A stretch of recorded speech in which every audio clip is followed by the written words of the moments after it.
आता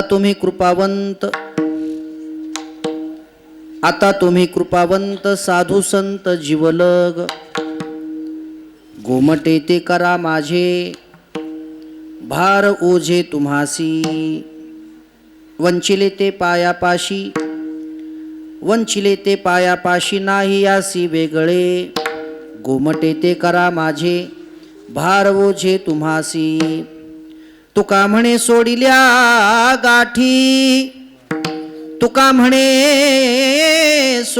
गाठी, दिली मिठी पायासी, गोमटे ते करा माझे भार ओझे तुम्हासी. विठ्ठल विठ्ठल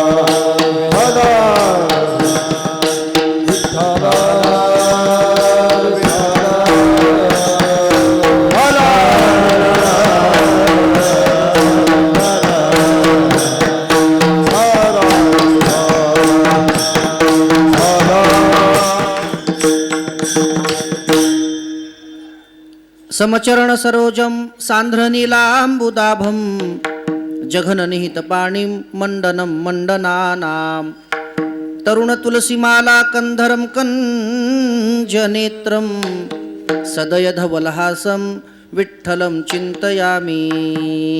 पांडुरंगा करू प्रथम नम, पांडुरंगा करू प्रथम नम,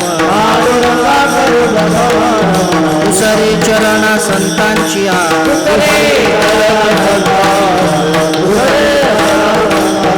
त्यांच्या पादाने कथेचा विस्तार, पादाने कथेचा विस्तार, बाबाजी सद्गुरु दास तुका,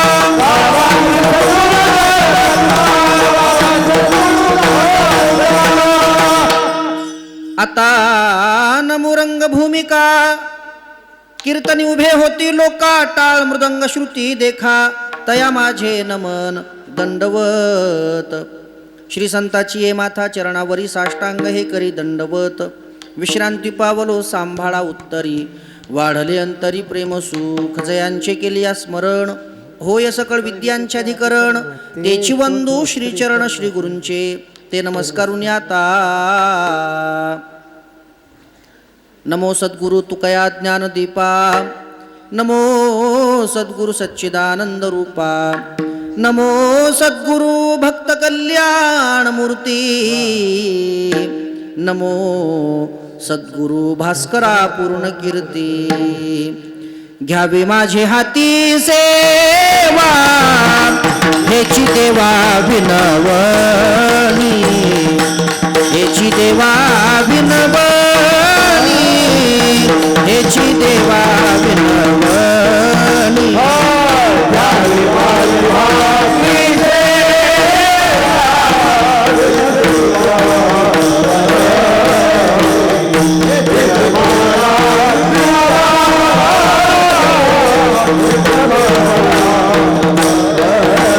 घ्यावे माझे हाती सेवा,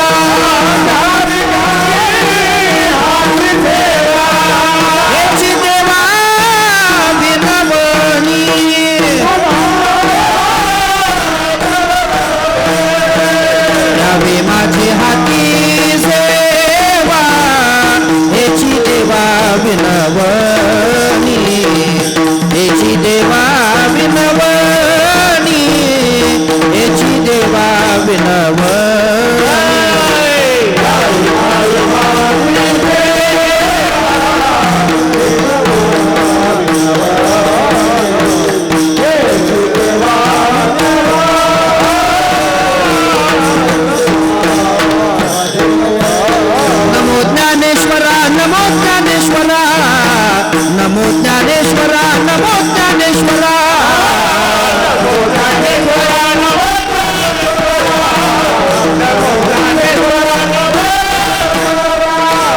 निवृत्ती उदारा सोपान देवा,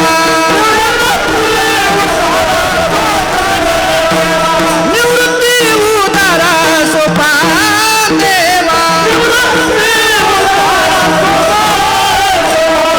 सबाई नमो त्रिभुवन पावनी, आद्यत्रय जननी देवाची हे.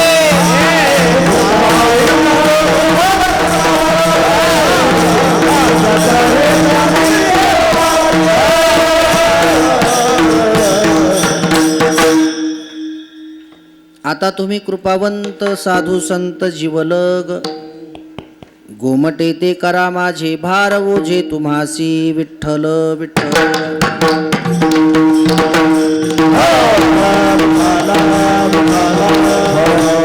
कुंडलिक वरदा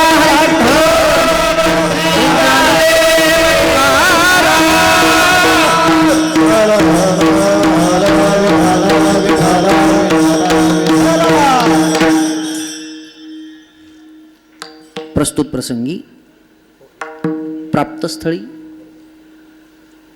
संकीर्तन सेवेसाठी निवडलेला अभंग देहू निवासी सुप्रसिद्ध साधू, महान भगवत भक्त, महान वैष्णव, अवतारधारक, करुणाघन, दयासिंधू, सकल कंठभूषण, पंचम वेद निर्माते, जगदोद्धारक, जगवंद्य, जगद्गुरु श्रीमंत श्री तुकाराम महाराज यांचा हा 4 चरणांचा उत्कृष्ट, बहुतेक सर्वांच्याच पाठ परिचयाचा आणि त्यांच्याच अभंग संहितेतील आहे. पण मंडळी, सेवेला सुरुवात करण्यापूर्वी अल्पसा परिहार तो असा असेल. अत्यंत पुण्यशील, धर्मशील, परमार्थशील, सत्शील, तपशील, दानशील, सर्व शीलाने युक्त असलेल्या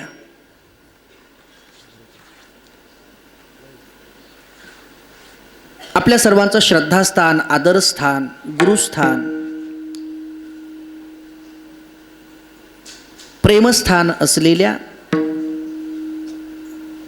ब्रह्मनिष्ठ गुरुवर्य विठ्ठलजी महाराज सांडुळकर यांच्या वास्तव्याने आणि समाधीने सुशोभित असलेल्या अशा या MIDC परिसर लोणी या परिसरातील हे परमपुण्यपावन असं हे तीर्थक्षेत्र, आणि या तीर्थक्षेत्रामध्ये आपणा सर्व परमार्थप्रेमी शिष्य परिवाराच्या, या परिसरवासियांच्या उदात्त पारमार्थिक भावनेतून पंचक्रोशीतील परिसरातील अत्यंत विद्वान अशा गुणीजनांच्या सहकार्यातून, सज्जन संतांच्या, भगवंताच्या असीम कृपेतून, उपस्थित आदरणीय सर्व टाळकरी मंडळी, उपस्थित आदरणीय सर्व जिथून जिथून आले असतील तिथले सर्व भजनी मंडळी, उपस्थित आदरणीय सर्व ज्ञात अज्ञात कीर्तनकार, प्रवचनकार, भागवतकार, रामायणकार, संतकथाकार, उपस्थित आदरणीय सर्व आयोजक, संयोजक, मार्गदर्शक, कार्यवाहक, व्यवस्थापक, उपस्थित आदरणीय सर्व विणेकरी, पहारेकरी, सेवेकरी, उपस्थित आदरणीय सर्व भालदार, चोपदार, उपस्थित आदरणीय सर्व अन्नदाते, द्रव्यदाते, श्रमदाते, सेवादाते, उपस्थित आदरणीय परिसरातील, संप्रदायातील प्रसिद्ध, नामवंत आणि अनुभवी असलेले सर्व उत्कृष्ट असे गायनाचार्य, तसेच उपस्थित आदरणीय सर्व परिसरातील, संप्रदायातील प्रसिद्ध असलेले, नामवंत असलेले, अनुभवी असलेले सर्व गोड असे मृदंगाचार्य, उपस्थित आदरणीय आपण जमलेले सर्व सज्जन भाविक श्रोते, माता भगिनी, बालगोपाळ, तरुण बांधव, अबालवृद्ध, उपस्थित आदरणीय सुंदर अशी स्पीकरची सेवा देणारे, उपस्थित आदरणीय हे कॅमेरावाले, शूटिंगवाले, आपणा सर्वांच्या उपस्थितीने आणि सहकार्याने परमश्रद्धेय, प्रातस्मरणीय, परमवंदनीय, परमपूजनीय ब्रह्मस्वरूप ब्रह्मनिष्ठ सद्गुरू श्री विठ्ठलजी महाराज सांडोळकर यांच्या पवित्र अशा पुण्यस्मरणाच्या निमित्ताने आणि परमस्नेही परम आदरणीय याच परंपरेचा वारसा पुढं चालवणारे आपल्या सर्वांचं आदराचं स्थान असलेले, प्रेमाचं स्थान असलेले, श्रद्धेचं स्थान असलेले गुरुवर्य विठ्ठलजी महाराजांनी वारकरी संस्कार या समाजामध्ये रुजवण्याची जी पद्धत, जी हातवटी आणून जिथपर्यंत ठेवली होती, तिथून पुढं त्याच तोलामोलानं, त्याच नियमानं, त्याच धर्मानं, त्याच प्रेमानं, त्याच प्रयत्नानं आणि अगदी यशस्वीरित्या तोच परमार्थ संस्काराचा, परमार्थ विचाराचा, परमार्थ सिद्धांतांचा रथ अगदी ताकदीनं पुढे घेऊन चाललेले आपल्या सर्वांचं प्रेमस्थान असलेले परममित्र आदरणीय हरिभक्तपरायण भास्करजी महाराज यांच्या गोड अशा मार्गदर्शनाखाली भव्य आणि दिव्य अशा स्वरूपाचा अखंड हरिनाम सप्ताह आणि या सप्ताहातील आजची कीर्तनाची सेवा आपल्या सर्वांच्याच प्रेमाने, आपल्या सर्वांच्याच इच्छेने, आपल्या सर्वांच्याच परवानगीने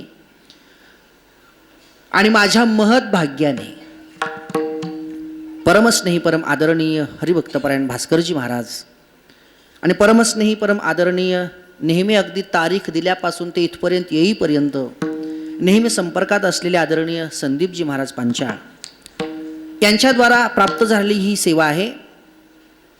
आता या ठिकाणी मी सेवेसाठी उभा आहे याचा अर्थ काही मी फार मोठा विद्वान आहे अशातला काही भाग नाही. बरं, मला खूप काही येतं आहे अशातला काही भाग नाही. माझ्या मागं कुठली या वारकरी संप्रदायाची खूप लांबलचक अशी परंपरा आहे अशातला काही भाग नाही. ना मी कुठला आचार्य, ना मी कुठला शास्त्री, माझ्या नावाच्याही मागं कुठली उपाधी नाही, नावाच्या पुढेही कुठली उपाधी नाही. अगदी सरळ नाव आहे. अजून कुठली उपाधी चिटकली नाही अंगाला, अजून प्लेन नाव आहे एकदम.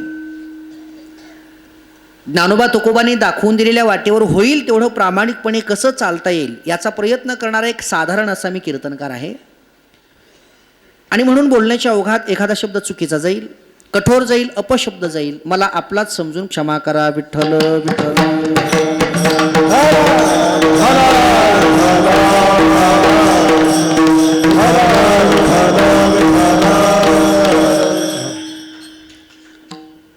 या ठिकाणाचं महत्त्व, या ठिकाणाची सात्विकता, या ठिकाणाचं चैतन्य माझ्यापेक्षा तुम्ही जास्त अनुभवता.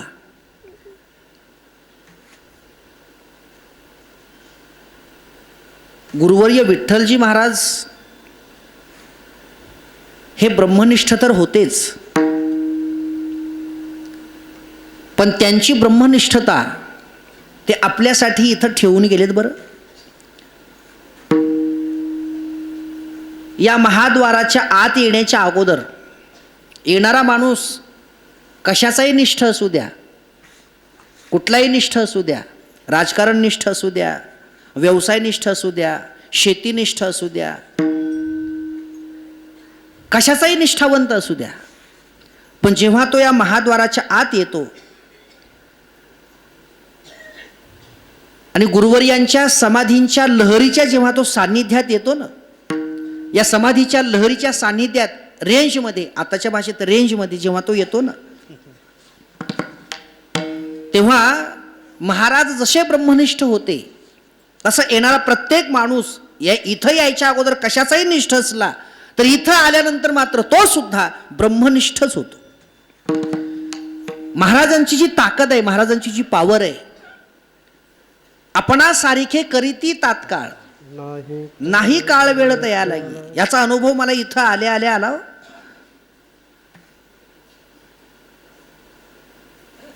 देवाशिवाय, भगवंताशिवाय, ब्रह्माशिवाय, परमार्थाशिवाय, भक्तीशिवाय या परिसरामध्ये वावरत असताना दुसरा कुठलाही विचार मनामध्ये येत नाही. हे संतांच्या तपाचं वैभव आहे. आणि ते वैभव ती अनुभूती, तो अनुभव आपण रोज अनुभवतो. आपण खरंच भाग्यवान आहोत. कुठल्या का संबंधाने होत नाही, कुठल्या का अर्थाने होत नाही, पण आपण आदरणीय महाराजांशी जोडले गेलो आहोत, हे आपलं खूप मोठं भाग्य आहे. आपण परम भाग्याचे आहोत. त्यांच्या शिष्यत्वाच्या निमित्ताने असेल, त्यांच्या अन्य कुठल्या संबंधाने असेल, आपण त्यांच्याशी जोडले गेलो. खात्री आहे कुठल्या का संबंधाने असत नाही, जर आपला त्यांच्याशी संबंध झाला असेल, आपण त्यांच्याशी संबंधित झालो असू, तर यात कुठलाही संशय नाही की आपला उद्धार झाल्याशिवाय राहणार नाही. विठ्ठल विठ्ठल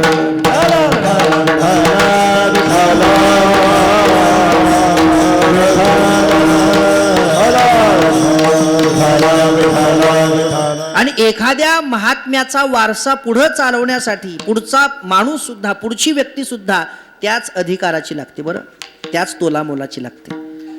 नाहीतर अगोदरचं केलेलं सगळं वाया जातं.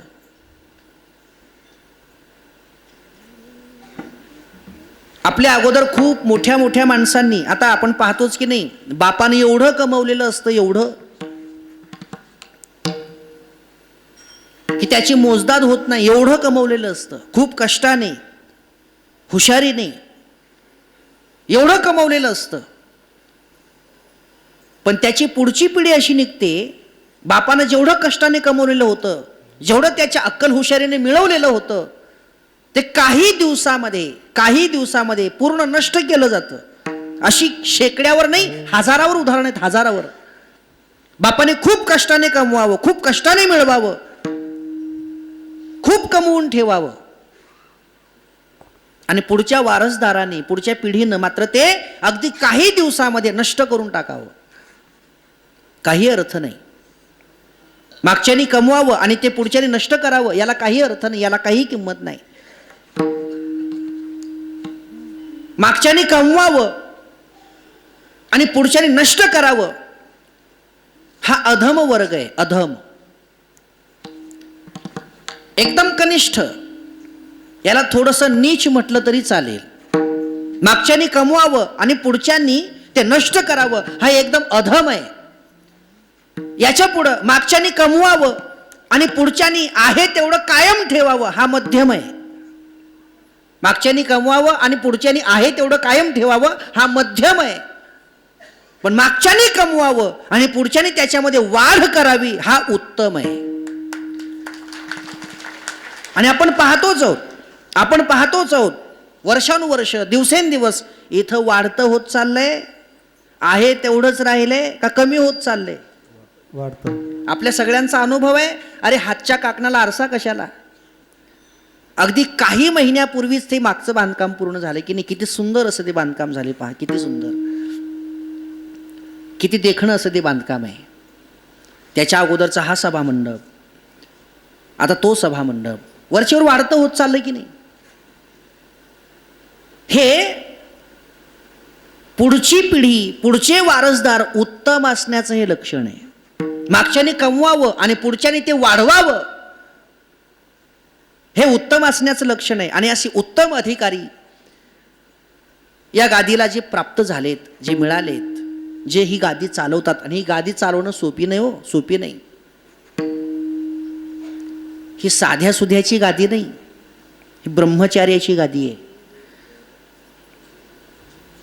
आणि सध्याच्या कलियुगामध्ये ब्रह्मचर्यासारखं दुसरं मोठं तप नाही, दुसरं मोठं तप नाही. भल्या भल्यांचं ब्रह्मचर्य ढासळलं महाराज, भल्या भल्यांचं. तुम्हाला सुद्धा काही उदाहरणं माहिती असतील. वयाच्या 60-60, 70-70 वर्षापर्यंत ब्रह्मचर्य पाळलं काही लोकांनी, पण 60-60, 70-70 वर्ष ब्रह्मचर्य सांभाळून सुद्धा त्या माणसांचं ब्रह्मचर्य शेवटी ढासळलं. लोक विषय सुखापुढं सगळ्या सुखांना अशी लाथाळतात, झुगारून देतात. आणि त्यातल्या त्यात या कलियुगामध्ये की सगळीकडे वातावरण जर बघितलं आपण, तर सगळीकडे वातावरण असं आहे की माणसाचं मन, माणसाची बुद्धी, माणसाचे विचार हे सहज विषयाकडे झुकतात, सहज विषयाकडे झुकतात. असं वातावरण आहे समाजामध्ये, या जगामध्ये, की माणूस विषयापासून दूर नाही, विषयांच्या जवळच जातो. हे विषय भोगावेशेच वाटतात. पण याही वातावरणामध्ये, या कलियुगामध्ये ब्रह्मचर्यासारखी कठीण साधना अंगीकारणं हे सोपं नाही महाराज. आपण स्वतःचा विचार करा ना, आपण स्वतःचा विचार करा. आपण तर खूप सामान्य होतो, खूप सामान्य होतो. पण विश्वामित्रांसारखे ज्यांच्यामध्ये प्रतिसृष्टी निर्माण करण्याची क्षमता होती, प्रतिसृष्टी निर्माण करण्याची ताकद होती, असे महान तपस्वी विश्वामित्रांसारखे सुद्धा 60-60 हजार वर्षांच्या तपश्चर्येवर पाणी सोडतात आणि स्वर्गातून आलेल्या अप्सरेच्या मागे जातात. सोपं नाही. ही गादी चालवणं खूप कठीण आहे. शूळावरची पोळी आहे, शूळावरची पोळी आहे. आणि ही शूळावरची पोळी जो मिळवतो ना, तो खरा खुरा अस्खलित असा विरळा शूर आणि बळी आहे. विठ्ठल विठ्ठल.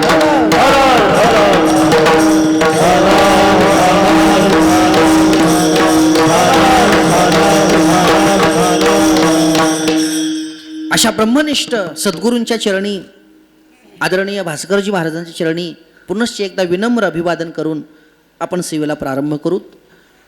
प्रस्तुत सेवेसाठी घेतलेल्या अभंगामध्ये जगद्गुरू तुकोबाराय संतांना शरण जातात आणि संतांना शरण जाऊन संतांकडे एक विनंती करतात. ऐका मंडळी, एक काळ असा असतो, माणूस मोठा धर्मनिष्ठ असतो, धर्माचरणी असतो, धर्मपरायण असतो. पण एकेकाळी तोच माणूस धर्म विसरतो आणि अगदी सहजपणे अधर्माचं आचरण करतो. या ठिकाणी धर्म या शब्दाचा अर्थ पुण्य असा घ्या बरं का, बाकी कुठलाही धर्म इथे घेऊ नका. धर्म या शब्दाचा अर्थ पुण्य आणि अधर्म या शब्दाचा अर्थ पाप. एकेकाळी हा माणूस इतका धर्मनिष्ठ असतो की कुठलीही गोष्ट करायची म्हटलं तर आपल्या हातून अधर्म तर होत नाही ना, याची शहानिशा करून मग तो कर्म करायचा, मग ती गोष्ट करायचा. पण तोच माणूस एकेकाळी इतका अधर्माकडे झुकतो, इतका अधर्मामध्ये प्रवृत्त होतो की आपण अधर्म करतोय याचं सुद्धा त्याला भान राहत नाही. आणि जर एखाद्याने त्याला त्या अधर्मापासून परावृत्त करण्याचा प्रयत्न केला, तो अधर्म करतोय याची जाणीव करून देण्याचा प्रयत्न केला, तर आपण अधर्म करतोय याचा त्याला खेद सुद्धा होत नाही. विठ्ठल विठ्ठल.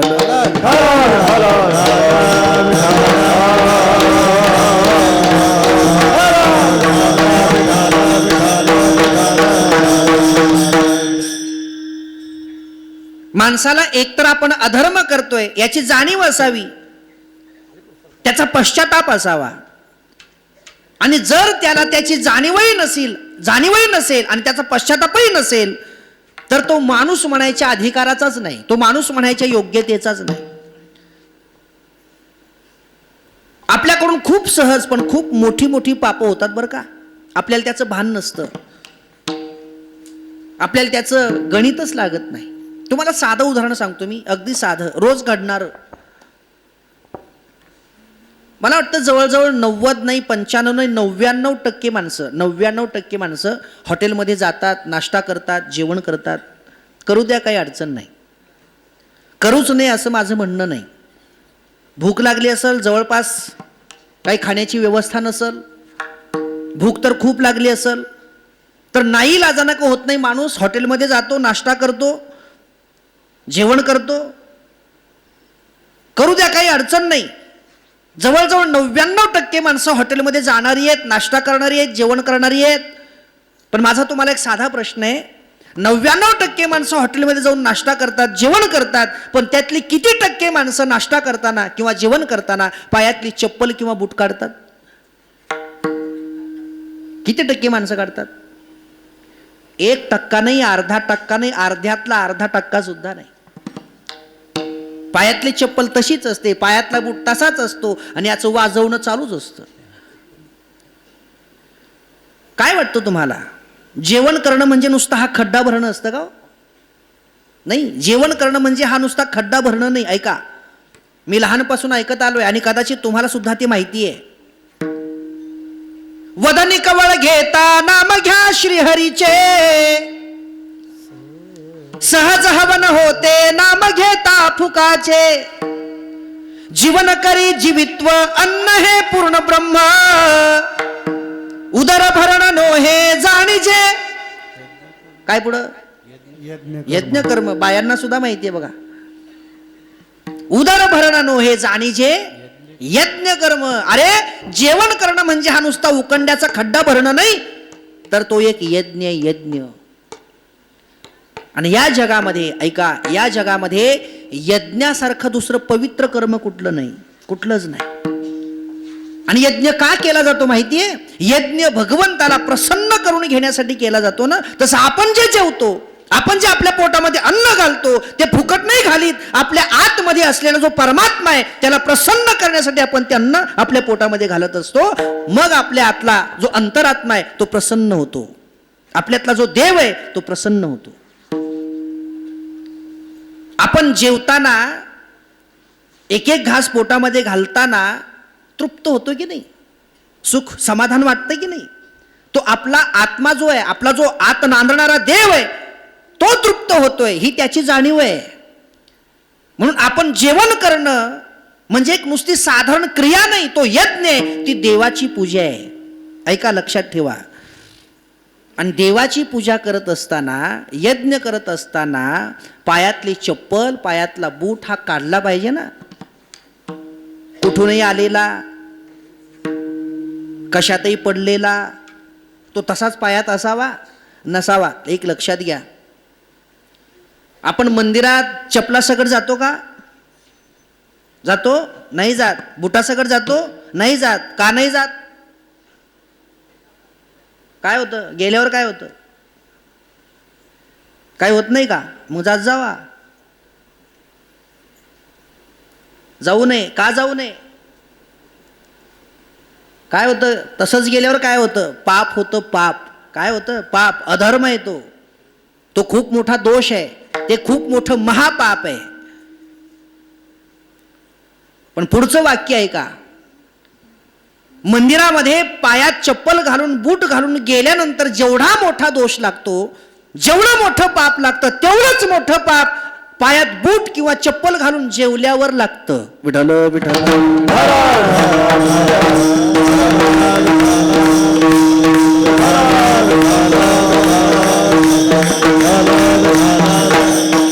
जेवायचंय, पायातले चप्पल काढा, बूट काढा आणि मग जेवा. लोक मनानं तर जेवत नाही. आता तर ते काय लग्नात तर ती विचित्रच प्रथा आली, ती आता बफे सिस्टीम. पायातले बोट तर काढायचेच नाहीत, पण ते हातावर घेऊन फिरत फिरत खायचं भिकाऱ्यासारखं.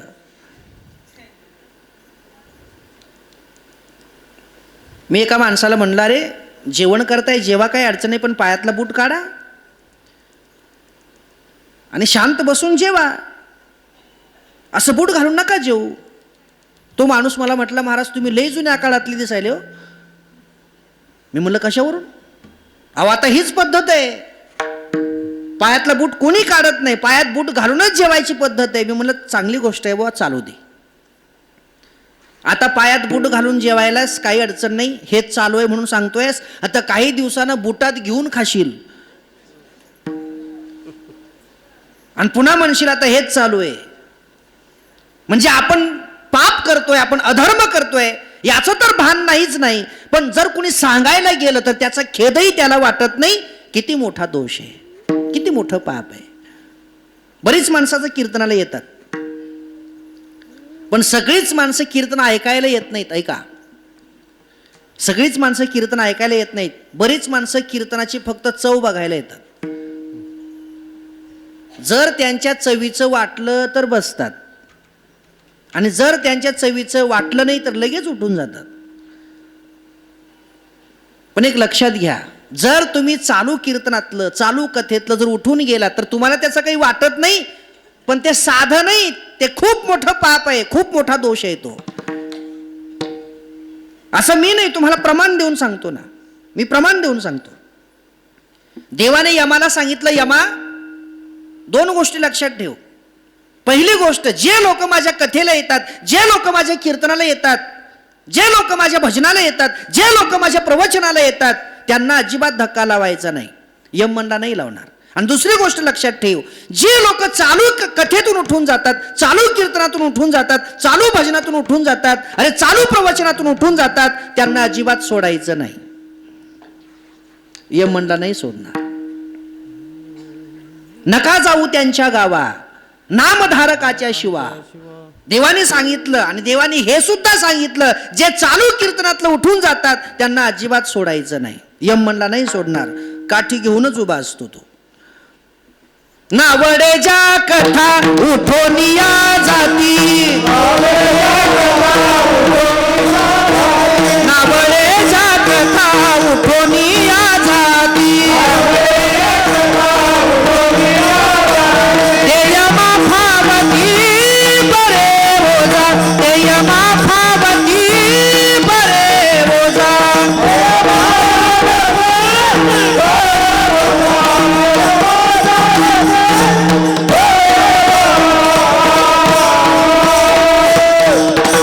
तुकोबारा प्रमाण देतात ना, नावडे ज्या कथा उठोनी या जाती, ते यमा फावती बरे ओझा. खूप मोठा दोष आहे. चालू कीर्तनातलं, चालू कथेतलं, चालू भजनातलं, चालू प्रवचनातलं उठून जाणं हा एकतर देवाचाही अपमान आहे आणि एकतर संतांचाही अपमान आहे. बसून झोपत जावा पण उठून जात जाऊ नका.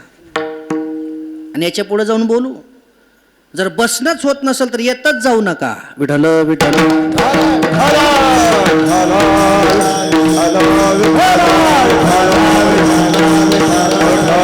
होत नसलं तर तुमचं काळं पांढरं घरीच करी जावा, इकडे यायचंच नाही. आणि आलं तर कीर्तन संपल्याशिवाय जायचं नाही. कीर्तनात यायचं आणि पाप घेऊन जायचं शिकवलं कोण? अरे कीर्तन पाप घालवायला आहे, पाप घेऊन जायला नाही. आता बरीच माणसं जरा बोर झालं की मग हळू सुपारी काढून खातेत, तंबाखू चोळून खातेत. आता काही ठिकाणी तर टाळकरीच कीर्तन करायला चुना लावी देत.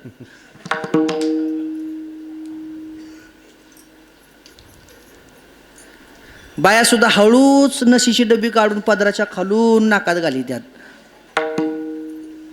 ऐका, कीर्तन सुटल्यावर तुम्ही काय करायचं ते करा, काय करायचं ते करा. तुम्ही म्हणाला महाराज चांगला आहे गड्या, काय करायचं ते करा म्हणून सांगतोय. आणि तुम्हाला करू नका म्हणून सांगितलं तर तुम्ही ऐकता का? तुम्ही कुणाच्या बाला ऐकत नाही हो. तुम्हाला काय करायचं ते करा. कीर्तन झाल्यावर आणि कीर्तनाच्या आधी, कीर्तनाला येण्याच्या अगोदर आणि कीर्तन झाल्यावर जे करायचं ते करा. पण एक गोष्ट लक्षात ठेवा, जोपर्यंत कथेत आहात, जोपर्यंत कीर्तनात आहात, जोपर्यंत भजनात आहात, तोपर्यंत कसलंच व्यसन करायचं नाही, कसलंच. काय होतं ऐका, तुम्हाला काय वाटतं, काय केलं आम्ही? उगाच साधी सुपारी तर खाल्ली महाराज, काय कोणचं काय लय मोठं काय एखाद्याचा खूनबिन केला काय आम्ही? काय एखाद्याची काय चोरीबिरी केली? एवढं काय केलं? साधी नस्तर ओढली ना आम्ही, दुसरं केलं काय? मग एवढं झालं काय त्याच्यात?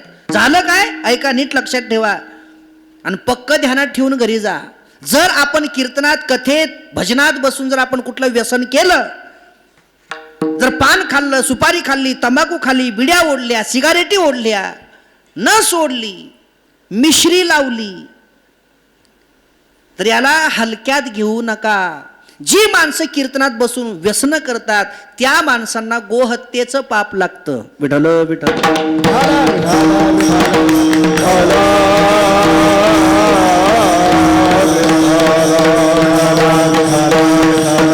मी तुम्हाला याचंही प्रमाण देतो. तुकोबाराय बोलतात, पाने जो खाईल बैसुनी कथेसी, घडेल तयासी गोहत्या.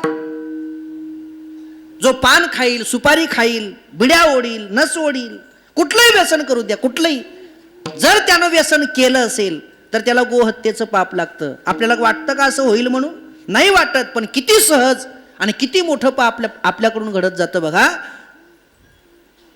आणि जेव्हा आपण एवढं पाप सहज करतो, एवढा अधर्म सहज करतो, काय वाटतं तुम्हाला? मेल्यावर आपण काय स्वर्गात जाऊ? एवढी पाप करून, एवढा अधर्म करून आपल्याला वैकुंठ मिळेल, स्वर्ग मिळेल, कैलास मिळेल, मोक्ष मिळेल? अजिबात नाही, अजिबात नाही. मग यमाचा पाहुणा प्राणी होय रे, यमाचा पाहुणा प्राणी होय,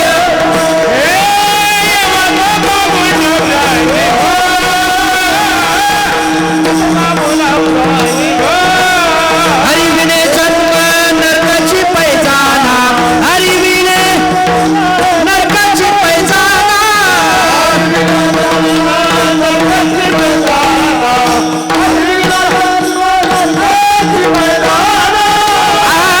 यमाचा पाहुणा प्राणी होय.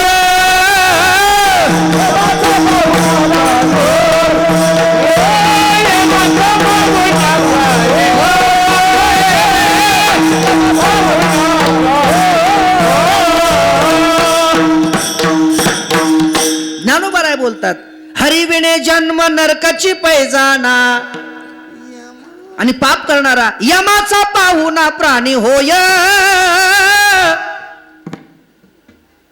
तो यमाकडे जातो, नरकातच लोळतो. मग कधी अधर्म करून गेल्यावर, पाप करून गेल्यावर. आणि ध्यानात ठेवा, आपण नरकात जाणं, आपण यमाला सापडणं, आपली अधोगती होणं हे आपल्याला शोभत नाही. बरं, हे आपल्याला शोभत नाही. काय शोभत नाही? आपल्यात पॉवर खूप आहे बरं का, आपली योग्यता खूप मोठी आहे. आपली योग्यता ओळखा, आपल्यातलं सामर्थ्य जाणा. आणि जेव्हा आपल्यातलं सामर्थ्य आपल्याला कळून येईल, मग आपल्याला कळेल की अरे, आपण यमाला सापडणं हे किती निंदनीय आहे, आपण यमाला सापडणं हा किती कमीपणा आहे. कारण आपल्यात असं ताकद आहे, आपल्यात असं सामर्थ्य आहे. नरदेह निधान लागले हाती, उत्तम सार उत्तम गती, देवची होईन म्हणती ते होती. आपण देव होऊ शकतो, देव. कबीर महाराज बोलतात, पशु का होत पण या नरका कछु ना होय, पण अगर नर करणी करे तो नरका नारायण बन जाय. ही ताकद आहे आपल्यामध्ये, ही योग्यता आहे आपल्यामध्ये. पण आपण जिथं देव होऊ शकतो, तिथं जर आपण नरकात जात असू तर हा कमीपणा नाही का? हा कमीपणा आहे, हे शोभण्यासारखं नाही.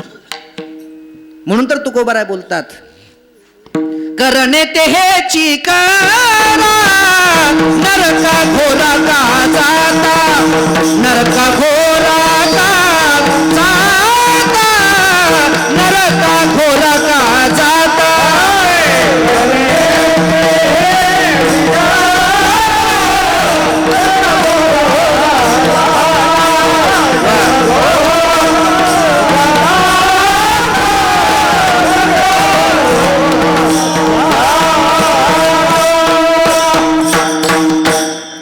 बोलतात, करण येते हेची करा. अरे नरका घोरा का जाता, का चाललाय नरकाला? अरे देव होऊ शकता तुम्ही, तुम्ही देवत्व मिळवू शकता, मग नरकात का चाललाय? हा कमीपणा आहे तुमचा, ही अधोगती आहे तुमची. पण माणसाची ही अधोगती थांबावी, अधर्माकडे झुकलेला माणूस धर्माकडे प्रवृत्त व्हावा, म्हणून दोघ जण प्रयत्न करतात. दोघ जण कोण? सासरांमी होणार नाही. दोघ जण कोण? मायन बाप नाही. दोघ जण कोण? पोरगन पोरगी नाही. दोघ जण कोण? देव आणि संत. विठ्ठल विठ्ठल.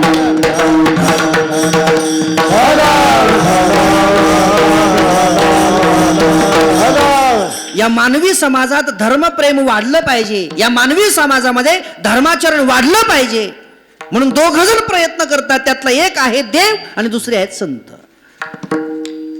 धर्म रक्षावया अवतार घेसी, आपुल्या पाळीसी भक्तजना. हे देवाबद्दल बोललं गेलं की नाही? किंवा देव स्वतः सांगतो, धर्म संस्थापनार्थाय संभवामी युगे युगे. देव येतो धर्माची स्थापना व्हावी म्हणून, धर्माचरण वाढावं म्हणून, लोकांनी धर्माकडे यावं म्हणून देव येतो. आणि संत तरी काय येतात? ऐका, संत तरी काय येतात? ज्या कामासाठी देव येतो ना, त्याच कामासाठी संत येतात. वाढावया सुख भक्ती भाव धर्म, वाढावया सुख भक्ती भाव धर्म.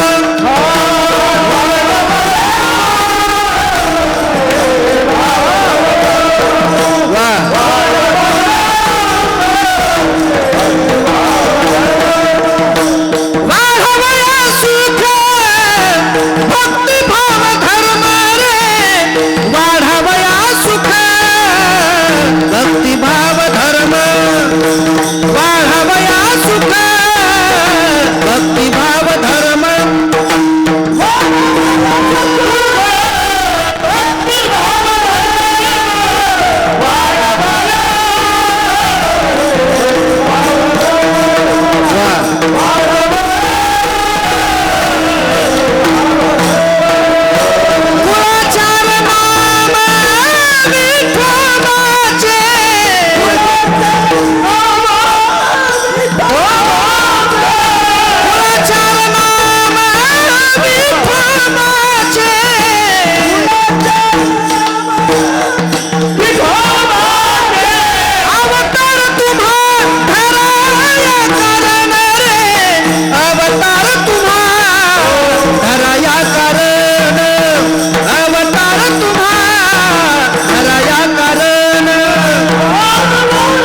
येतात, संत तरी काय येतात, ऐका. वाढावया सुख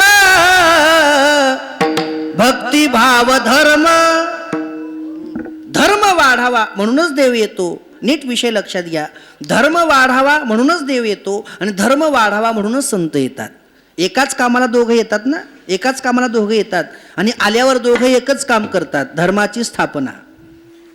पण थोडी गंमत सांगतो, एकच काम दोघं करतात पण दोघं एकच काम सारखं करत नाहीत. कीर्तनात येऊन सगळे बसतात पण सगळे सारखं बसत नाहीत. बघा, सारखं बसू नका पण बसत नाहीत हा स्वभाव आहे. कपडे सगळे घालतात पण सगळे सारखे घालत नाहीत. रस्त्याने सगळे चालतात पण सगळे सारखं चालत नाहीत. सगळे बोलतात सगळे सारखं बोलत नाहीत. सगळे पाहतात सगळे सारखं पाहत नाहीत. तसं देव आणि संत एकच काम करतात पण दोघं सारखं करत नाहीत. विठ्ठल विठ्ठल.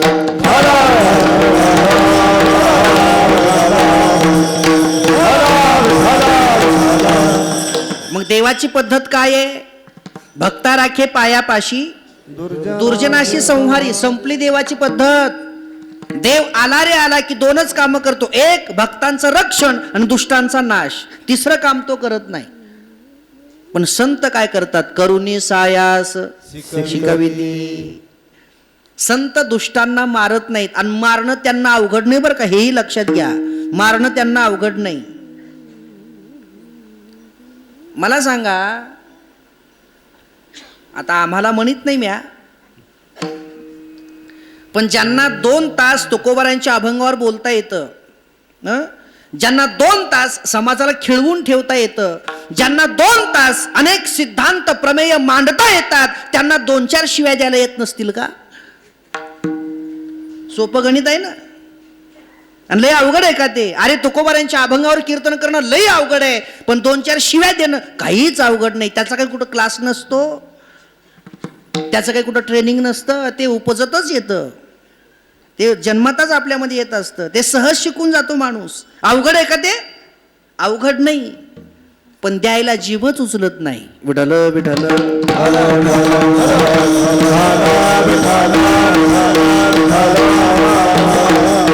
मी तुम्हाला एक साधा प्रश्न विचारतो. जिवंत माणसाला मारणं सोपं जाईल का मेलेल्या माणसाला जिवंत करणं सोपं जाईल? काय म्हणणं आहे तुमचं? सोपं काय जाईल? जिवंत माणसाला मारणं सोपं जाईल का मेलेल्या माणसाला जिवंत करणं सोपं जाईल? सोपं काय? जिवंत माणसाला मारणं सोपं आहे ना. काय अवघड आहे? जिवंत माणसाला मारणं काय अवघड आहे? एवढासा दगड घ्यायचा असा मॅ गेल्यावर बरं का. पण नाही तर पण लोक म्हणतील हेनच सांगून गेलाय. एवढा असा दगड घ्यायचा ना, खाट्ट दिवशी डोक्यात घालायचा, जागेवरच आऊट होतो माणूस. मारणं सोपं नाही हो. जिवंत माणसाला मारणं सोपं नाही, पण मेलेल्या माणसाला जिवंत करणं अवघड नाही, अशक्य आहे. अशक्य. पण चला पुढं. हे अशक्य असलेलं काम सुद्धा ज्ञानोबाराय करतात की नाही? हे अशक्य असलेलं काम तुकोबाराय करतात की नाही? हे अशक्य असलेलं काम नामदेवराय करतात की नाही? मग मला सांगा, हे अशक्य असलेलं काम जर संत करत असतील, मेलेल्या माणसाला जिवंत करणं हे जर संतांना सहज शक्य असेल, तर जिवंत माणसाला मारणं अवघड जाईल का त्यांना? अजिबात नाही, अजिबात नाही. मग का केलं नाही? ज्या ज्ञानोबारायांनी सच्चिदानंद बाबाला मेलेलं उठवलं असेल आणि त्यांच्याकडून ज्ञानेश्वरी लिहून घेतली असेल, त्याच ज्ञानोबारायांना वेसोबा खेचर मारायला लय अवघड होता का? लय अवघड होता? नाही. पण नाही मारला. का नाही मारला? एक मारला दुसरा तयार होतो. विठ्ठल विठ्ठल.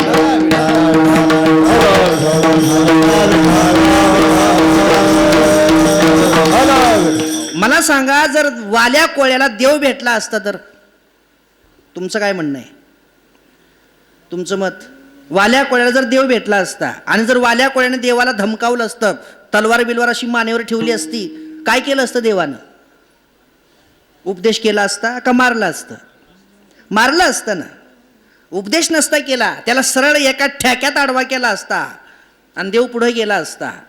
पण एक सांगू तुम्हाला, वाल्या मारला म्हणजे वाल्या पुन्हा तयार होत नाही असं कोण म्हणलं? एक वाल्या मारला दुसरा तयार होतो, दुसरा वाल्या मारला तिसरा तयार होतो, तिसरा मारला चौथा तयार होतो. का? वाल्या हा माणूस नाहीच मुळात. वाल्या ही व्यक्ती नाहीच आहे, वाल्या ही वृत्ती आहे. विठ्ठल विठ्ठल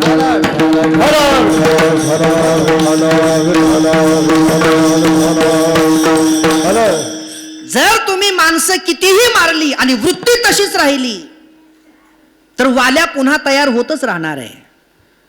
वाल्या जर मारायचं असेल तर वाल्या नावाची व्यक्ती मारून चालत नाही, वाल्या नावाची वृत्ती मेली पाहिजे, हे लक्षात घ्या. आणि मग देवाच्या आणि संतांच्या धर्मस्थापनेतला फरक सांगतो तुम्हाला ऐका. देव काय करतो? देव वाल्या नावाची व्यक्ती मारतो आणि संत वाल्या नावाची वृत्ती मारतात. जे खळांची व्यंकटी सांडो तया सत्कर्मी रती वाढो, भूता परस्परे पडो मैत्र जीवांचे. ज्ञानोबा बोलतात, अरे विसोबा नावाचा जो माणूस आहे ना, जी व्यक्ती आहे ना, ती मारून चालत नाही, ती वृत्ती मेली पाहिजे. हे संतांचं काम आहे. देव दुष्टांना मारतो पण संत दुष्टांना सुद्धा साधू बनवतात. ही संतांची धर्मस्थापना आहे. आणि माझं मत, माझं एकट्याचं, मला तरी देवाच्या धर्मस्थापनेपेक्षा संतांची धर्मस्थापना बरी वाटते. विठ्ठल विठ्ठल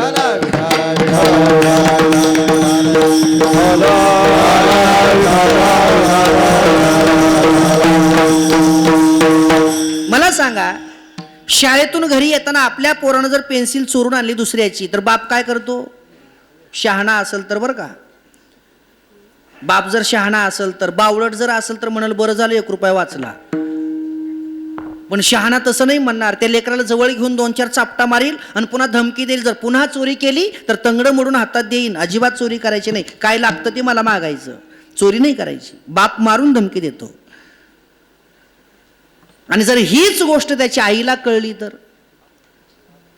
आई काय की टिकूर घेऊन मागच लागते का? नाही. त्याला जवळ घेते, मांडीवर बसवते, प्रेमानं पाठवून हात फिरवते आणि त्याला प्रेमानं सांगते, बाळ चोरी केली, पेन्सिल चोरली, जाऊ दे, चोरला असशील, उद्या बी चोरा असं म्हणत नाही. मग आज चोरली तर चोरली, उद्यापासून चोरू नको. का? ऐका, आपल्याला जरूर मोठं व्हायचंय, आपल्याला जरूर मोठं व्हायचंय, पण लोकांच्या चोऱ्या करून नाही, मग आपल्या कष्टाने. विठ्ठल विठ्ठल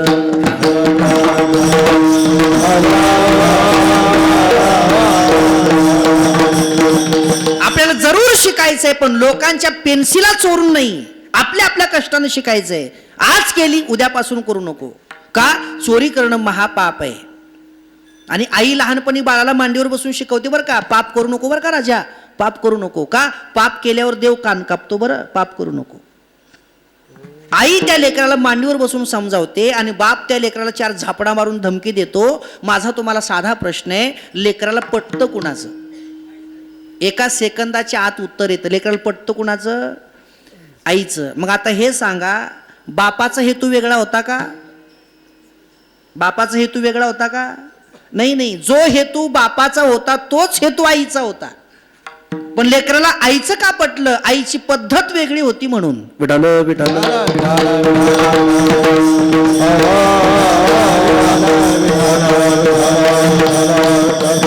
आता ऐका, बापानं मारून धमकी देणं ही देवाची धर्मस्थापना आणि आईनं प्रेमानं समजावणं ही संतांची धर्मस्थापना. विठ्ठल विठ्ठल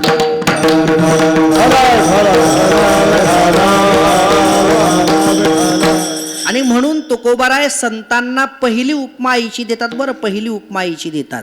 काय म्हणून? ऐका, तुम्ही संत माया बाप कृपावंत, तुम्ही संत माया बाप कृपावंत, तुम्ही संत माया बाप कृपावंत, तुम्ही संत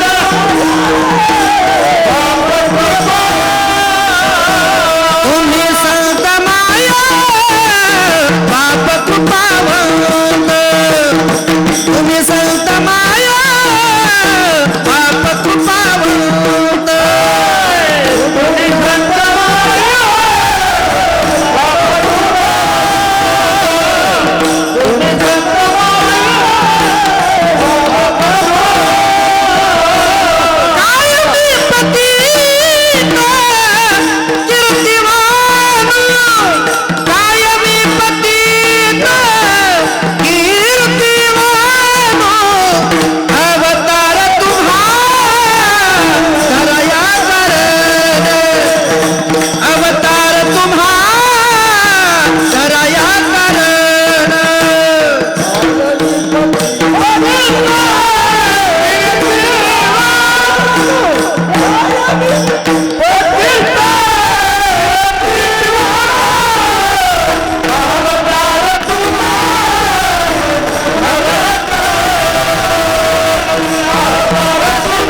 तुकोबाराय पहिली उपमा संतांना आईची देतात. काय म्हणतात?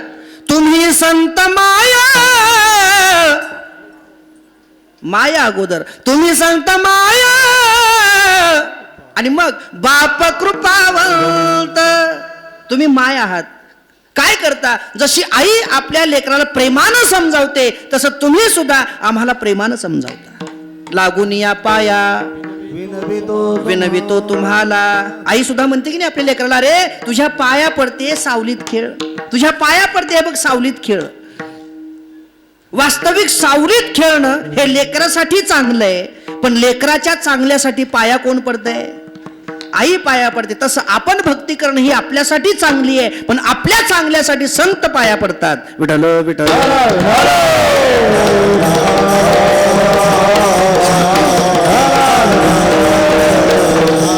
म्हणून आपल्या जीवनामध्ये जर आपलं कृत कल्याण करून घ्यायचं असेल, आपलं हित साधायचं असेल, आपला उद्धार करून घ्यायचा असेल, जीवनामध्ये आनंद सुख समाधान मिळवायचं असेल, तर आपल्याला संतांशिवाय पर्याय नाही.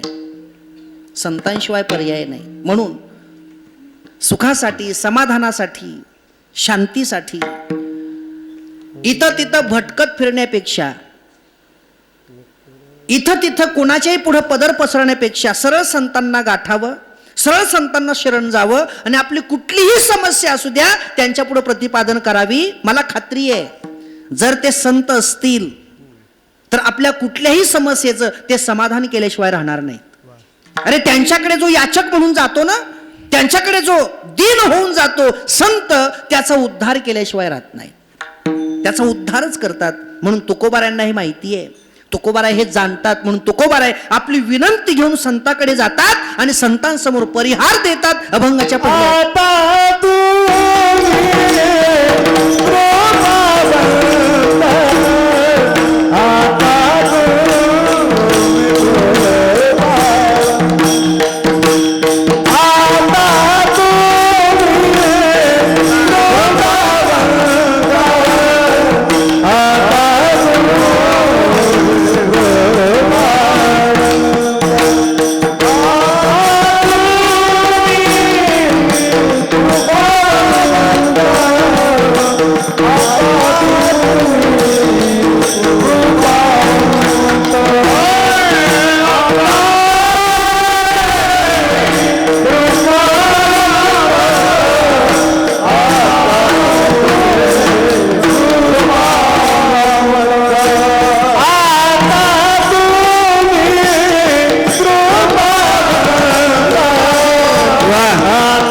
तुकोबाराय संतांना शरण जातात आणि संतांना शरण जाऊन परिहार देतात. तुम्ही कोण आहात? संत.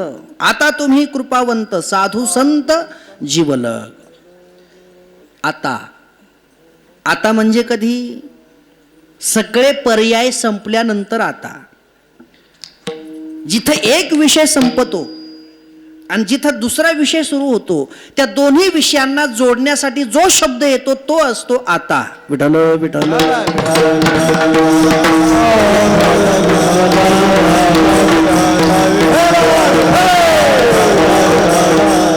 आता समजा एखादा शेतकरी दुसऱ्या शेतकऱ्याला जर म्हणत असेल काय करा हो, सोयाबीनवरची आळीच मरण आहे बघा. तो दुसरा विचारतो काय काय केलं? त्यानं सांगितलं हे केलं ते केलं, हे फवारलं ते फवारलं, हे टाकलं ते टाकलं, पण तरी आळी मरण आहो. मग पुढचा शेतकरी म्हणतो हे सगळं करून आळी मरण नका. हो हे सगळं करून आळी मरण. मग आता असं करा. आता आलं की नाही? आता असं करा. पुढं जे सांगेल ते सांगेल. सोयाबीन उपटून टाका म्हणेल, नाही अजून काय म्हणेल ते म्हणेल, पण शब्द कुठला येतो? एवढं सगळं करून आळी मरत नाही का? नाही मेली हो. मग आता असं करा. आता शब्द आला की नाही? म्हणजे अगोदरचं संपलं आणि नवीन सुरू झालं.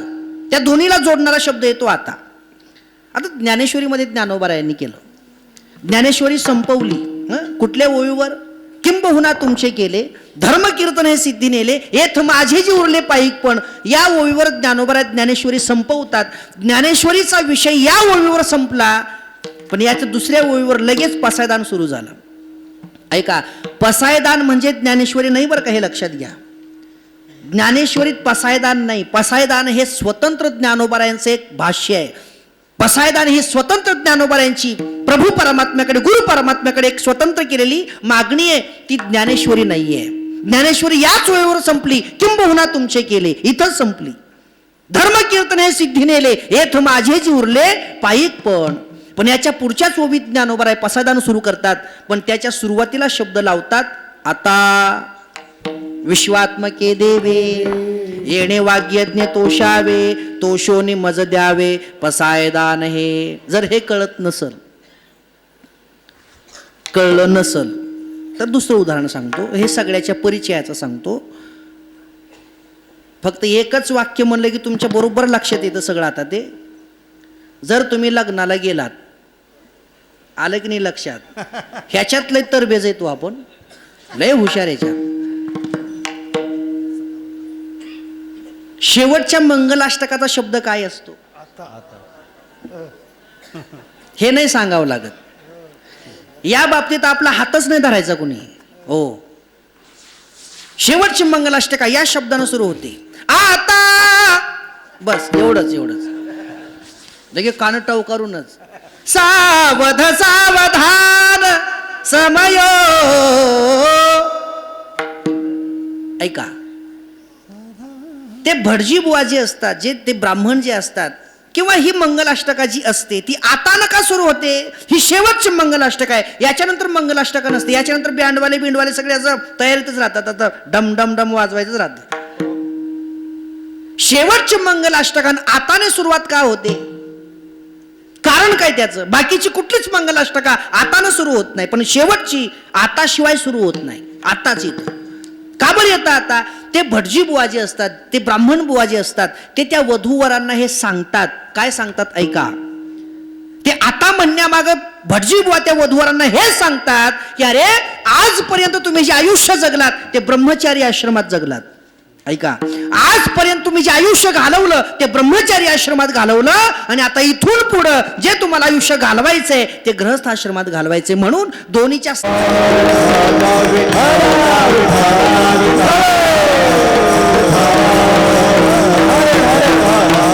तसं आपल्या अभंगाची सुरुवात सुद्धा या शब्दानं होते. आता तुम्ही कृपावंत साधू संत जीवलग, साधू संत जीवलग, हे आता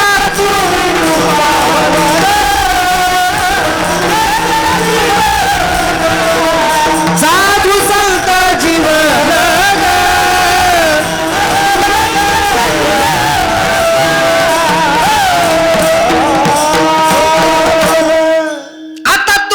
कृपावंत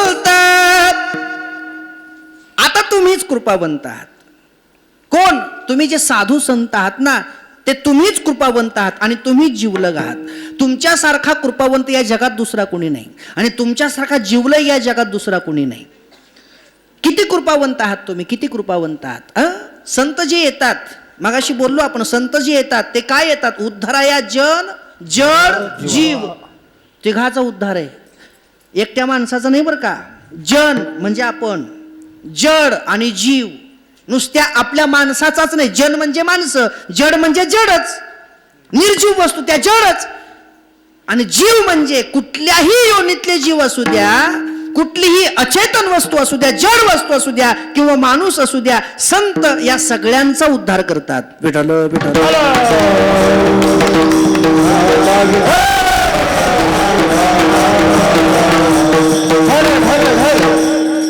तुम्हाला एकाच वाक्यात सांगतो, उद्धाराया जन जड जीव, एकाच वाक्यात सांगतो.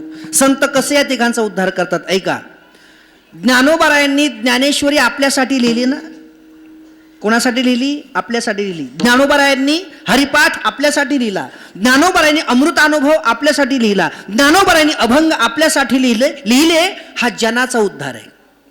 हा कुणाचा उद्धार आहे? हा जनाचा उद्धार आहे. पण ज्ञानोबारायांनी निर्जीव भिंत चालवली, हा जडाचा उद्धार आहे. ज्ञानोबारा हरिपाठ लिहितात, हा जनाचा उद्धार आहे. आणि ज्ञानोबा निर्जीव भिंत चालवतात, हा जडाचा उद्धार आहे. याच्या पुढे बोलू. तीन उदाहरणं सांगायची मला तुम्हाला. जन जड आणि जीव. ज्ञानोबा ज्ञानेश्वरी लिहितात, जनाचा उद्धार आहे. ज्ञानोबा भिंत चालवतात, जडाचा उद्धार आहे. आणि ज्ञानोबा रेड्यामुखी वेद वदवतात, हा जीवाचा उद्धार आहे. विठ्ठल विठ्ठल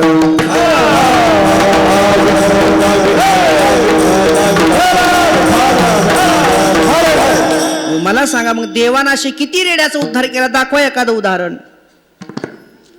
देवानं अशा किती भिंतीचा उद्धार केला? दाखवा एखादं उदाहरण. नाही नाही नाही, इथं देव बसतच नाही, इथं फक्त संत बसतात. म्हणून आता तुम्ही कृपावंत साधू संत जीवलग. मग का आलात तुकोबारा आमच्याकडं? काय म्हणणं तरी काय आहे तुमचं? तेव्हा तुकोबारा आपलं म्हणणं अभंगाच्या दुसऱ्या चरणात सांगतो.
एकदा ह्या सगळ्यांसाठी टाळ्या वाजवर जोरदार वाजवा जरा टाळ्या. जरा वा वा जरा उल्हास वाटेल्यासारखं वाजवी जावा जरा टाळ्या बिड्या मनानं. विठ्ठल विठ्ठल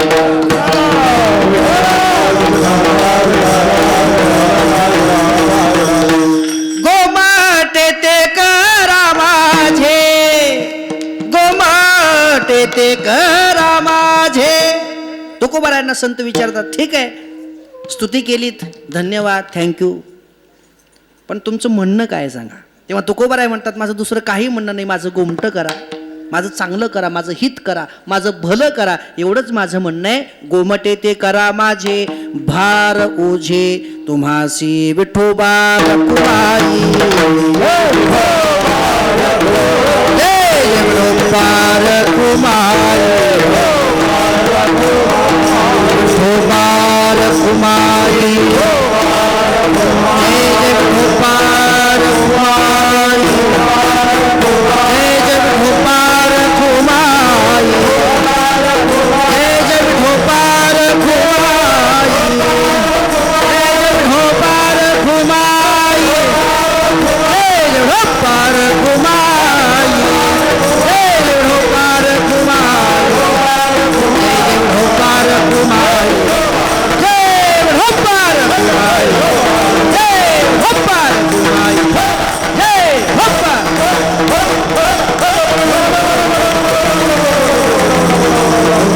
कुंडलिकावर द्यारी विठ्ठल श्री ज्ञानदेव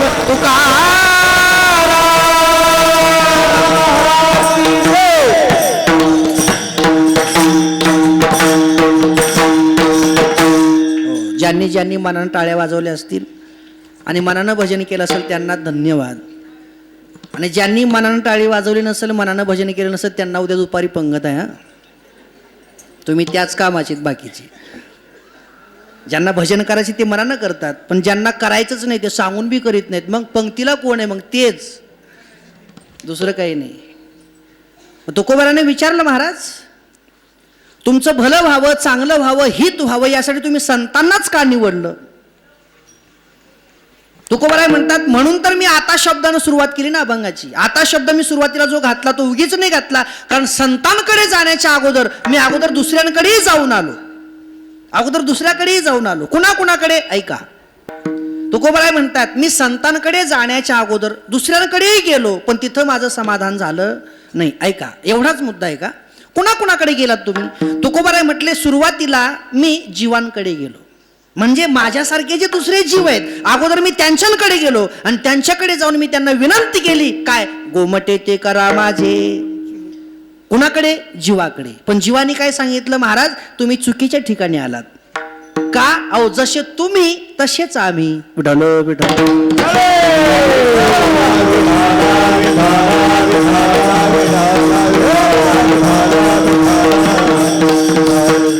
एक पोरग पोरगी बघायला गेलं, पोरग बोबड होत. तुम्ही ऐकलं बी असली दृष्टांत. आपले ते आपले कोणते महाराज ते वयस्कर ते गिरी महाराज, काय नाव त्यांचं? मधु महाराज, मधुकर महाराज गिरी. ते खूप आवडीनं सांगतात ते दृष्टांत. आता मला इथं लागतो म्हणून मी सांगतो. पोरग बोबड होतं आणि पोरगी बी बोबडी होती, पण कुणालाच माहिती नव्हतं. पोरांकडच्याला वाटायचं आपलं फक्त पोरगच बोबड आहे काय की, आणि पुरीकडच्याला वाटायचं आपली फक्त पोरगीच बोबडी आहे की. मग पोराकडच्याने मी पोराला सांगितलं होतं गपचिप बोलायचं, काहीच बोलायचं नाही, गप्प बसायचं, उगा फक्त पोरगी बघायचं, काही बोलायचं नाही. आणि पुरीलाही सांगितलं होतं पाहुण्यात गेल्यावर काही बोलायचं नाही, उगा गुपचूप काय म्हणतील ते ऐकायचं. ठीक आहे, बोबडेच होते दोघंही. मग मुलगी बघायचाही कार्यक्रम झाला समजा. आता जुन्या काळात काही एवढं काही विचारपूस करीत नव्हते. मुलगी चांगली, ठीक आहे जावा. मग मुलगी गेली समजा पाहुण्यातून असं गेली मध्ये की मग कोणतरी एक जण म्हणलं आता मुलीला एकदा चहा घेऊन यायला लावा. मग मुलगी ट्रेमध्ये चहा घेऊन आली आणि सगळ्याला चहा दिला. मग त्या पोरानंही चहा घेतला आणि पोराने एक घोट घेतला आणि पोरगं म्हणलं चहा लय गलम गलम आहे. काय म्हणलं? चहा लय गलम गलम आहे. पोरगी म्हणली फुतून फुतून प्या.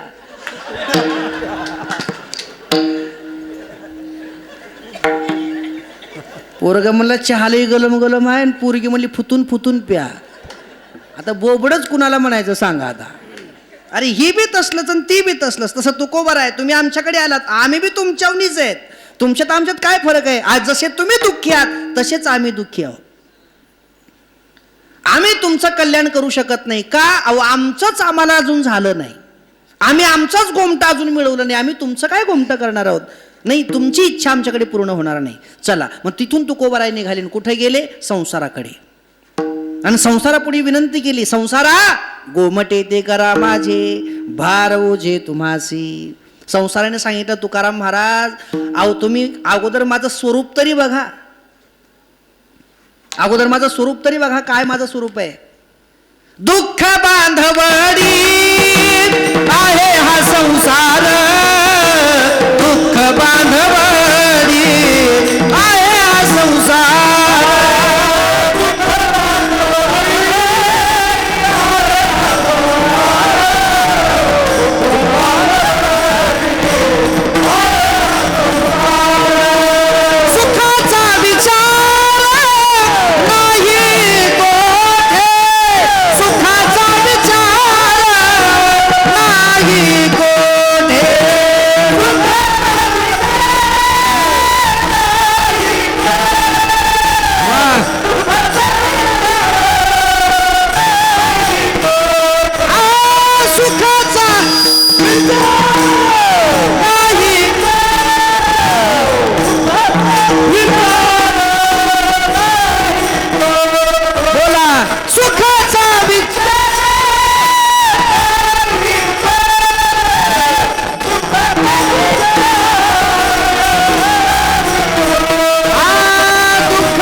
अगोदर तुम्ही माझं स्वरूप तरी बघा.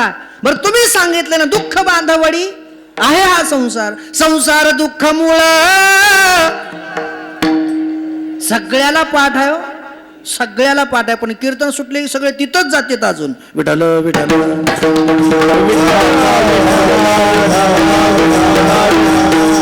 तुम्हीच नाही, आम्ही बी. आम्ही तर कोणते शहाणे आहेत? चहूकडे हिंगळ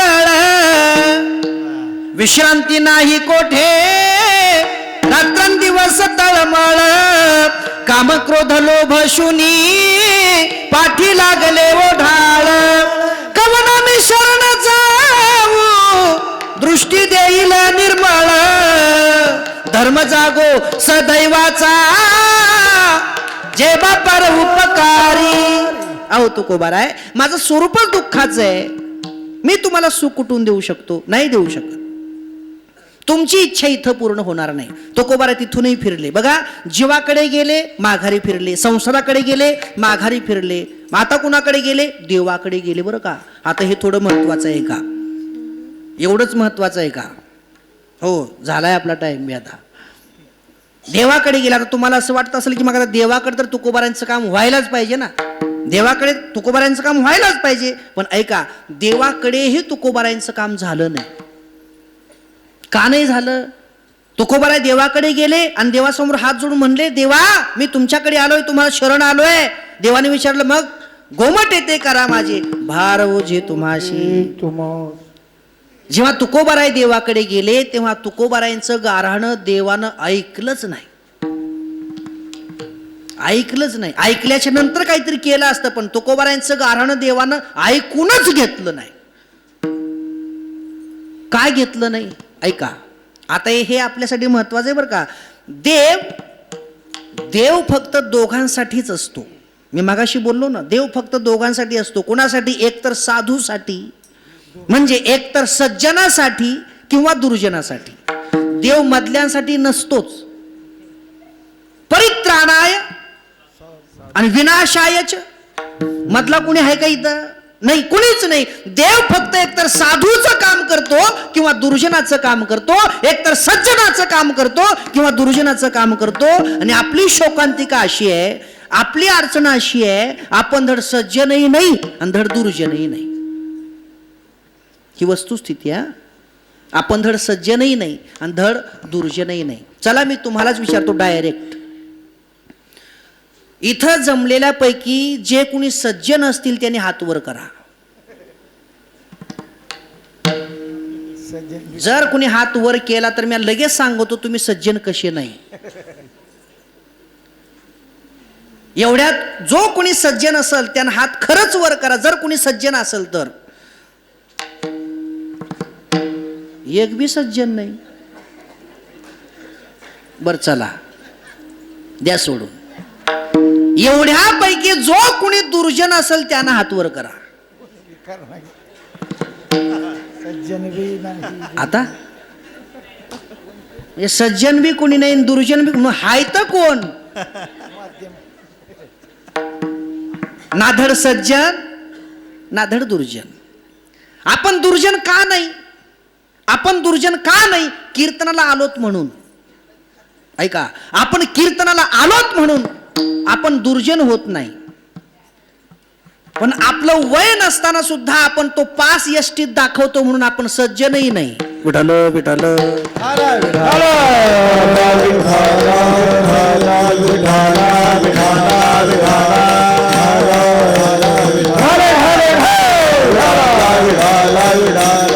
कुंडलिक वरदा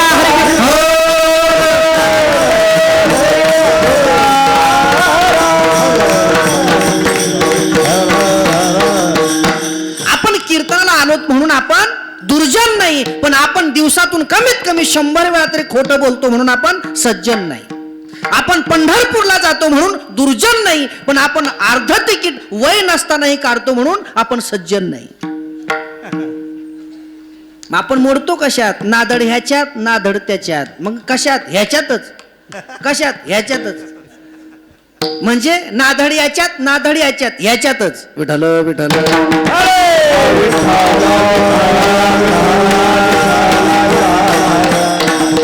मग आपण धड नाधड याच्यातले नाधड याच्यातले ह्याच्यातले जर असलो मग देव आपला ह्याच्यातले असल्यामुळं ऐकतच नाही ना. कारण देव आपल्यासाठी नाहीच. देव एकतर सज्जनासाठी किंवा दुर्जनासाठी. पण आपण नाधड इसके नाधड उसके. आपण बीच में केच. मग आपल्यासाठी कोण आहे. आपल्यासाठी फक्त संत आहेत. उद्धराया जन जड जीव हे संत आपल्यासाठी आहेत. म्हणून तुकोबाराय बोलतात संत हो मी आता पक्क जाणलंय.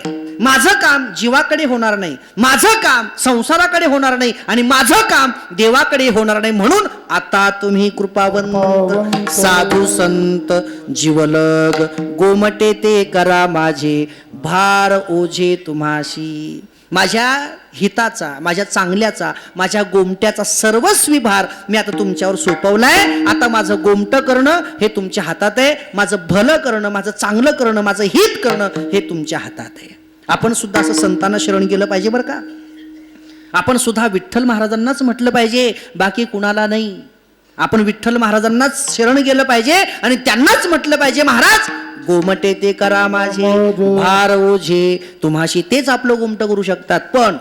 पण आपलं सर्वस्व संतांच्या पायावर ठेवावं लागतं बरं का. संत विनाकारण गोमटं करत नाहीत आपलं. आपण काय त्यांचे जावाई नाही. आपण आपलं सगळं त्यांच्या पायावर ठेवावं लागतं. आपण सगळा भाव त्यांच्या पायावर ओतला पाहिजे. मग ते आपलं भलं करतात. सर्व शिष्यांना विनंती आहे. तुम्ही तर खूप चांगले शिष्य आहात.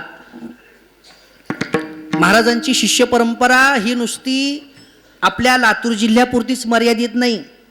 आपल्या नुसती मराठवाड्यापुरती मर्यादित नाही. आपल्या नुसत्या महाराष्ट्रापुरती मर्यादित नाही. महाराजांचा शिष्य परिवार कर्नाटकातही बहुसंख्येन आहे आणि आंध्रा तेलंगणात सुद्धा बहुसंख्येन आहे. हे महाराजांचं मोठेपण आहे. अरे तर आम्हाला 100 शिष्य भेटायला अवघड आहे. पण महाराजांचे लाखो 5 लाखाच्या पुढे शिष्य मंडळी आहे महाराजांची. थोडे नाही महाराज. ही खूप मोठी साधना आहे.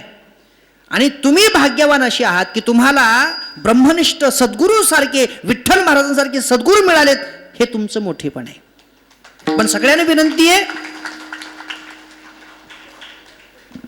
तसं आता हे पुण्यस्मरणाचं 15वं वर्ष आहे. हा 15वा पुण्यस्मरणाचा सोहळा आहे.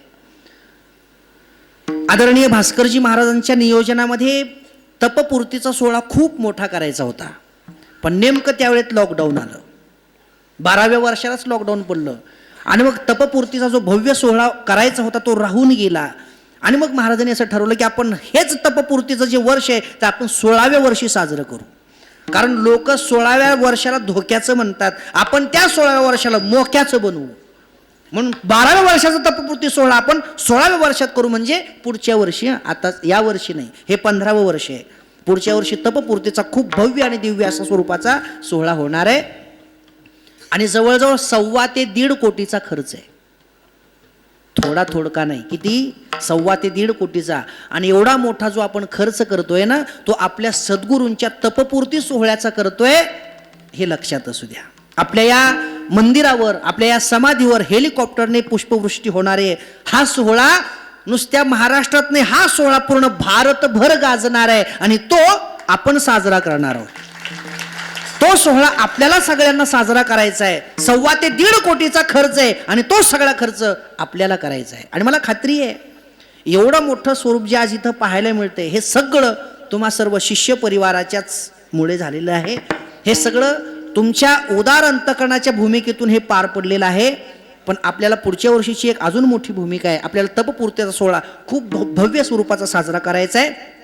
अगदी सढळ हाताने सद्गुरूंसाठी आपल्याला जे काही देणं शक्य होईल ते सगळ्यांनी द्यायचं आहे. आणि एक लक्षात घ्या, शास्त्र असं सांगतं, मित्राकडे जाताना, सद्गुरूकडे जाताना आणि देवाकडे जाताना रिकाम्या हाताने कधी जायचं नाही.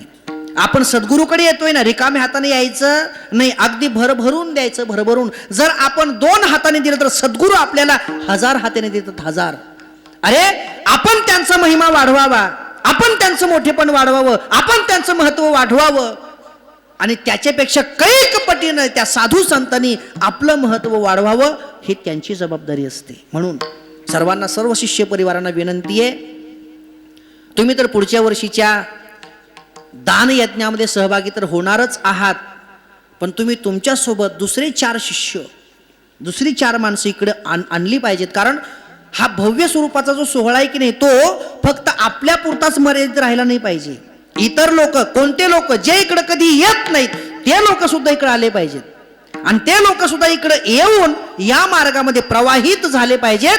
आणि या सगळ्यांना निमित्त जर कोणतं असेल तर तो पुढच्या वर्षी सप्ताह आहे, अगदी खूप मोठ्या स्वरूपाचा. सर्वांनी सरळ हाताने आदरणीय भास्करजी महाराजांच्या संपर्कामध्ये राहून सगळ्यांनी सरळ हाताने देणगी द्या, धर्म करा, दान करा. ज्याला जी सेवा करणं शक्य होईल त्यानं ती सेवा करा. आणि महाराजांचा पुढच्या वर्षी तपपूर्ती सोहळा अगदी भारतभर गाजला पाहिजे, ही संकल्पना आपल्या मनामध्ये घ्या आणि आतापासूनच पुढच्या वर्षीच्या तयारीला लागा. आणि खात्री आहे तुम्ही सगळे, मी तर नुसता भारतभरच म्हणतोय, कारण आपली संस्कृती, आपला वारकरी संप्रदाय, आपल्या वारकरी संप्रदायाचा प्रचार प्रसार हा आतापर्यंत तरी जास्ती प्रमाणात हा भारतापुरता मर्यादित राहिलेला आहे. म्हणून मी भारतापुरतच बोलतोय. पण मला खात्री आहे महाराजांचे शिष्य एवढे दानशूर आहेत आणि एवढे उदार अंतकरणाचे आहेत की महाराजांचा हा सोहळा नुसता भारतापुरताच नाही तर जगभर प्रसिद्ध झाला पाहिजे, जगभर. आणि तो होणार, ही माझी खात्री आहे आणि ती आपली जबाबदारी आहे. पुढच्या वर्षीच्या सोहळ्याला सर्वांनी अगदी सरळ हाताने सहकार्य करा आणि महाराजांचा हा तपपूर्तीचा सोहळा अगदी आनंदामध्ये आणि अद्वितीय अशा स्वरूपामध्ये पार पाडण्याचा प्रयत्न करा, एवढीच विनंती करतो. अरे सद्गुरूंच्या पायावर सर्वस्व जरी ठेवलं तरी ते कमी आहे. कारण सद्गुरू जे करतात ते बाकी कुणीच करत नाही. आपला उद्धार आपले मायबाप करत नाहीत, फक्त सद्गुरू करतात. आणि आपला उद्धार जर सद्गुरू करत असतील तर बाकी सगळं हे त्यांच्यासाठीच आहे ना. म्हणून तुकोबाराय बोलतात, अरे गोमटे ते करा माझे, भार ओझे तुमाशी, पण वंचिले ते पायापाशी, नाही यासी वेगळे. सगळं तुमच्या पायावर ठेवले महाराज. आता माझ्याजवळ काही राहिलं नाही, सगळं तुम्हाला समर्पण केलंय. आणि तुमच्याकडे येत असताना मनामध्ये मी कुठलाही संशय ठेवला नाही. म्हणून तुका म्हणे सोडिल्या गाठी, दिली मिठी पायाशी, गोमटे ते करा माझे, भार ओझे तुमासी. ज्ञानेश्वर माऊली ज्ञानराज माऊली, माऊली ज्ञानेश्वर माऊली, ज्ञानराज माऊली तुकाराम, जय ज्ञानेश्वर माऊली, ज्ञानराज माऊली तुकाराम.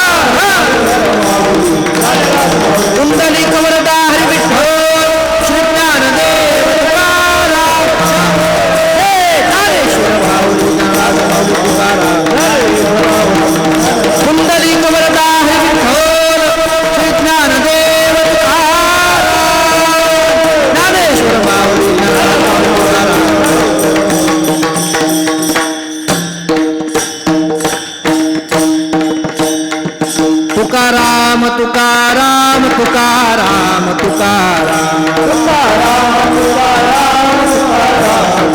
हरी तुकाराम तुकाराम तुकाराम तुकाराम हे तुकाराम तुकाराम तुकाराम तुकाराम हरी तुकाराम तुकाराम तुकाराम तुकाराम तुकाराम तुकाराम तुकाराम तुकाराम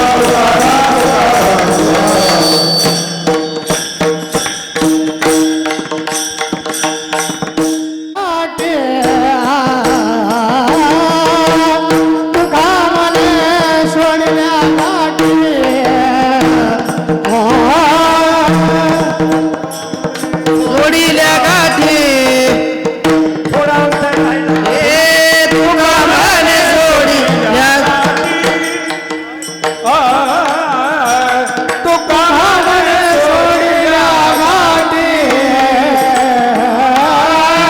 तुका म्हणे सोडिल्या एवढंच आहे एवढंच आहे तुका मने सोडल्या गाठी तुका मने सोडल्या गाठी गाठी तुका माने सोडिल्या गाठी तुका माने सोडिल्या गाठी तुका म्हणे सोडिल्या गाठी तुका माने सोडिल्या गाठी भारवत मायासी दिली मिठी आपले मिठी मायासी गोमटे ते करा गोमटे ते करामाते गोमटे ते करामाते गोमटे ते करामाते मिठी पायासी दिली मिठी पायासी गोमटे ते करा माझे गोमटे करा माझा गोमटे ते करा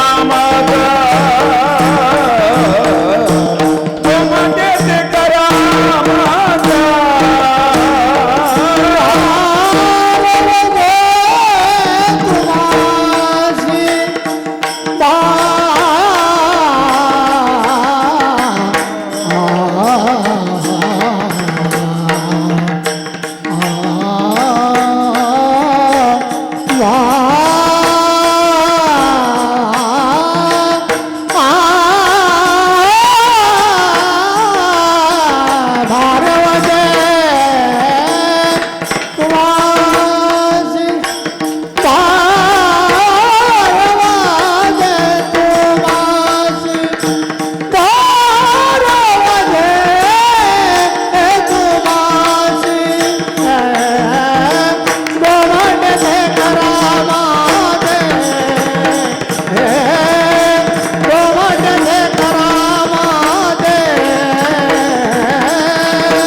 गोमटे करा माझा